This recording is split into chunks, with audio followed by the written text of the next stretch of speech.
Why does Sylvia Plath use the trope of the Holocaust so frequently in her poetry? Sylvia Plath was never in a Nazi concentration camp, but she internalized the unspeakable horrors of the Nazi concentration camps so completely, so powerfully, that the images of the Holocaust began to haunt her repeatedly and began to occur again and again in her poetry.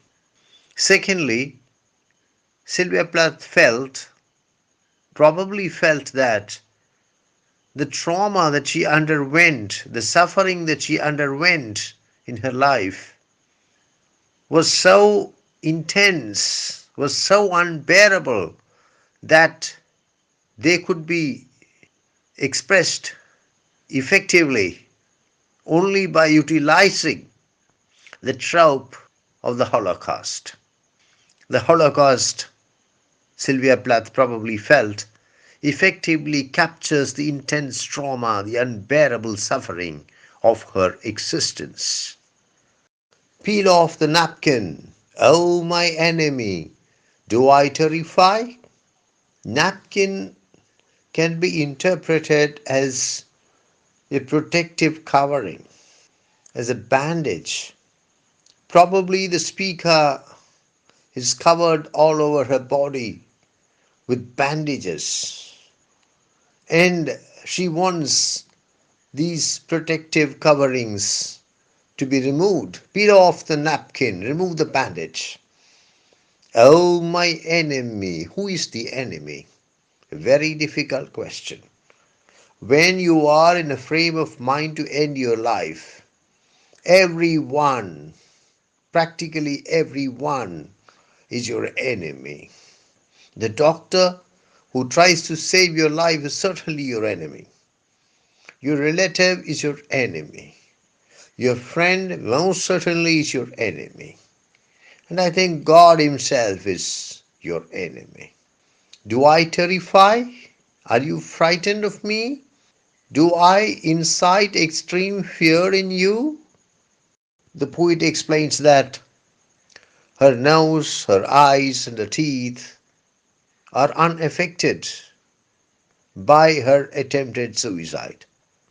They are exactly what they were before she tried to end her life.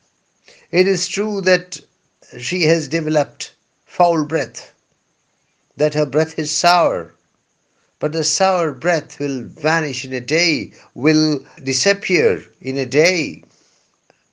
The flesh that the grave cave almost ate. I think the poet has Lady Lazarus in mind, or rather Lazarus in mind. Lazarus died, Lazarus was buried, and then he was brought out of his tomb. And when Jesus commanded that Lazarus should be taken out of his tomb, it was objected to on the ground that his body would have started rotting, would have started giving out a foul smell. It is this that is in the mind of the poet here. The flesh of the speaker was eaten or almost eaten by the grave. The speaker died or almost died, was almost buried, and the grave almost started eating the flesh of the speaker. But that flesh will now be at home on her, will be quite comfortable covering her.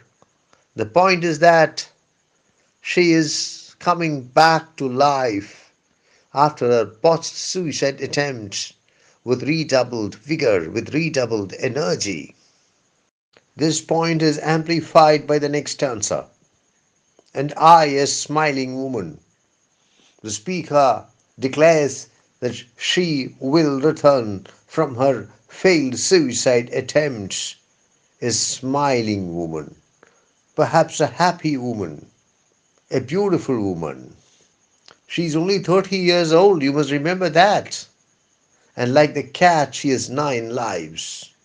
She has to die and come back to life repeatedly.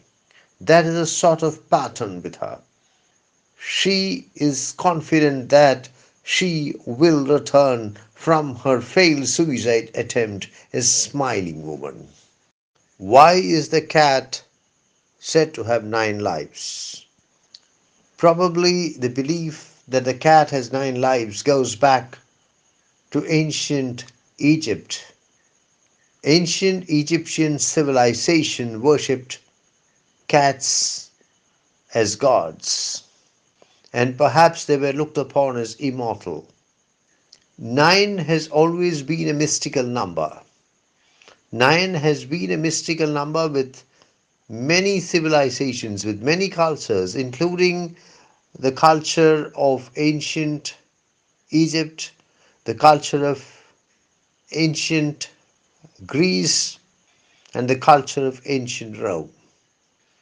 Cats are extremely hardy creatures, and that is probably what was meant when one said the cat has 9 lives.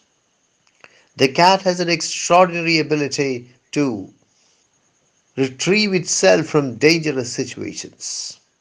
Above all, it could be a reference, it could be an allusion to the old English proverb which goes something like this: a cat has 9 lives.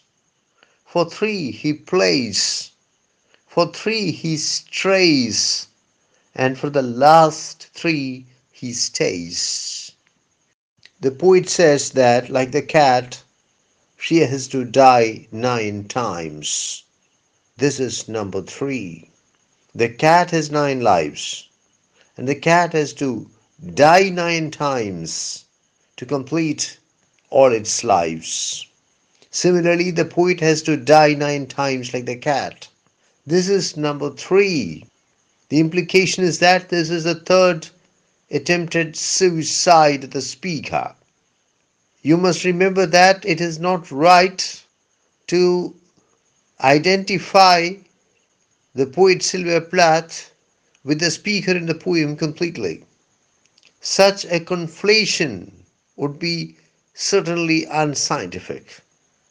The persona of Sylvia Plath in the poem is significantly different from the face of Sylvia Plath in real life. However, there are strong and striking parallels between the two.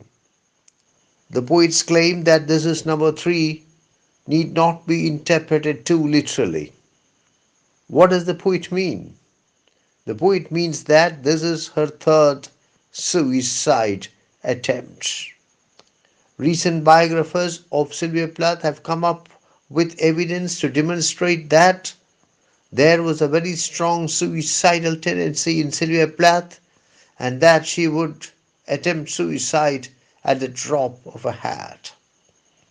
So, the claim that this is her third suicide attempt need not be interpreted too literally. There were numerous occasions in her life when Sylvia Plath attempted to end her life by either slashing her wrists or by cutting her face or by attempting to cut her own neck or by consuming an overdose of sleeping pills.